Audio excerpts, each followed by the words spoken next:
There are three basic issues that are typically considered when examining human development. First, is development continuous or discontinuous? Second, is there one course of development or are there many courses?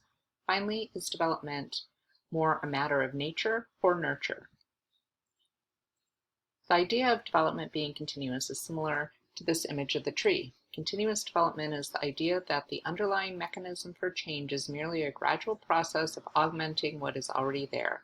The idea of development being discontinuous is more like the image of the ladybug. Discontinuous development is the belief that there are fundamental changes that emerge at specific points over the course of the lifespan. Continuous changes are those types of skills and behaviors that can be quantified. Again, it's a process of gradually augmenting the same types of skills or qualities that were already in place. For example, we add inches to our height or increase the number of words in our vocabulary.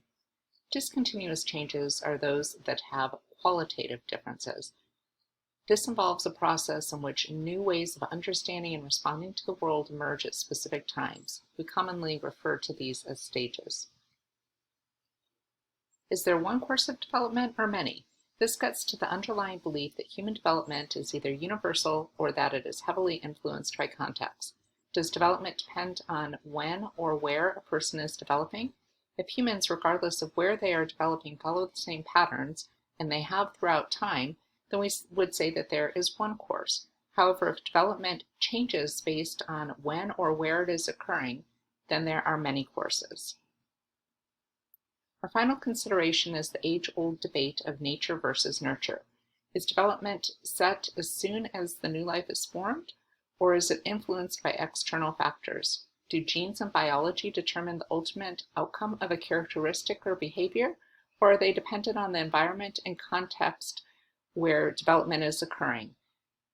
Is development pre-programmed, or is it a matter of experience and learning?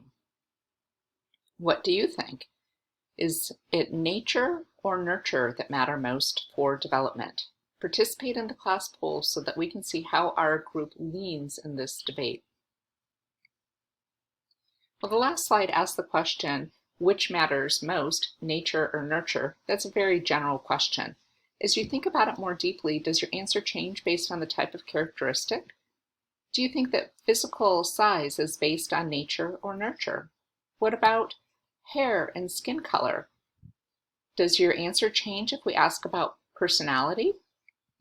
Or if we talk about intelligence? The truth is that all of these have influences from both nature and nurture. We will never be bigger than our genes allow, for example, but we will not reach our maximum potential without good health and nutrition. Our genes set a range for our hair color and skin color, but our environment, for example, how much sun we're exposed to, determines where we fall within that range. Certainly, personality and intelligence are very complex characteristics that draw from both our nature and our nurture. Related to the question of nature and nurture is the idea of stability and plasticity. Stability is the idea that development is strongly tied to nature, that it's based on inborn individual differences.